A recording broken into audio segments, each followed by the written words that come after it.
Ancient Egypt was one of the great civilizations lasting for 3,000 years, its knowledge of medicine vastly underestimated. They had medical subspecialties. The pharaohs, for example, had access to dedicated physicians to be guardians of the royal bowel movement, a title alternately translated from the hieroglyphics to mean shepherd of the anus. How's that for a resume builder? Today, the primacy of its importance continues, with some calling for bowel habits to be considered a vital sign on how the body is functioning, along with blood pressure, heart, breathing rate. Although we may not particularly like hearing the details of someone else's bowel movement, it is a function that nurses and doctors need to assess. Surprisingly, the colon remained relatively unexplored territory, one of the body's final frontiers. For example, current concepts of what normal stools are like primarily emanates from the detailed records of 12 consecutive bowel movements in 27 healthy subjects from the United Kingdom, who boldly went where no one had gone before. Those must have been really detailed records.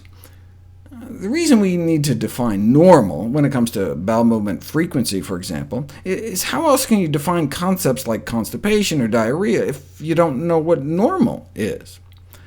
Standard physiology textbooks may not be helpful in this regard, implying that anything from one bowel movement every few weeks or months to 24 a day can be regarded as normal. Once every few months? Of all human bodily functions, defecation is perhaps the least understood and least studied. Can't you just ask people? Turns out people tend to exaggerate. There's a discrepancy between what people report and what researchers find when they actually have them recorded. It wasn't until 2010 when we got the first serious look, defining normal stool frequency as between 3 per week and 3 per day, based on the fact that that's where 98% of people tend to fall.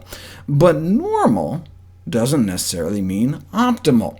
Having a normal salt intake can lead to a normal blood pressure, which can help us die from all the normal causes, like heart attacks and strokes. Having a normal cholesterol level in a society where it's normal to drop dead of heart disease, our #1 killer, not necessarily a good thing. And indeed, significant proportions of people with quote-unquote normal bowel function reported urgency, straining, incomplete defecation, leading the researchers to conclude that that kind of thing must just be normal. Normal, maybe, if you're eating a fiber-deficient diet, but not normal for our species. Defecation should not be a painful exercise. This is readily demonstrable. For example, the majority of rural Africans eating their traditional fiber-rich plant-based diets can usually pass without straining a stool specimen on demand. See, the rectum may need to accumulate 4 or 5 ounces of fecal matter before the defecation reflex is fully initiated. So if you don't even build up that much over the day, you'd have to strain to prime the rectal pump. Hippocrates thought bowel movements should ideally be 2 or 3 times a day, which is what you see in populations on traditional plant-based diets, and the kind of fiber intakes you see in our fellow great apes, and what may be more representative of the type of diets we evolved eating for millions of years. It seems somewhat optimistic, though, to expect the average American to adopt a rural African diet. We can, however, eat more plant-based, and bulk up enough to take the Hippocratic Oath to go 2 to 3 times a day.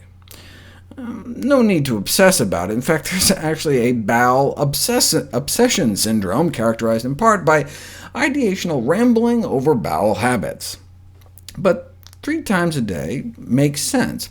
We have what's called a gastrocolic reflex, which consists of a prompt activation of